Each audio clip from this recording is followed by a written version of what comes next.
Rus en vrede is op die grafte gegraveer. Maar diegene wie se geliefdes hier begrawe is, sê hulle laaste rusplek is allermins vreedsaam. Herinneringstuine is platgestoot. En so ook die bome wat Hein en Rihanna Beneke vir hulle oorlede seun Armand geplant het. Nou het hulle byvoorbeeld gesê hulle wil kom gras plant het. Ek kan die foto's wys wat grasperke wel aangeplant is, wat ons as ouers of familie self gedoen het. So hulle kan nie net, jy kom en alles vernietig. Jy word nie geken nie, jy weet nie, dit is net gedoen. Jy kom hier en jy sien die resultate. Ek bedoel, dit is mos nie aan nie.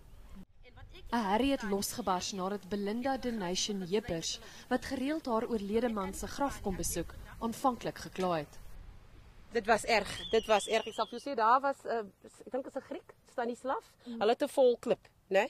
Hulle het met daai bulldozer gekom, David het foto's gevat, hulle ding so oor, dit was hartseer om dit te kyk. Daar's veronderstel om 'n kennisgewing by die ingang van die begrafplaas te wees, wat aandui watter grafte gaan onderhou word op watter stadium en indien daar werk gedoen gaan word om byvoorbeeld die grasperke te versorg, dan word mense gevra om self hulle grafte se goed te verwyder. Maar daar's geen kennisgewing gewees nie. Daniela van Heerden, Unies, Pretoria Oos. Soms gaan ons om met die ander grafte en maak ook reg.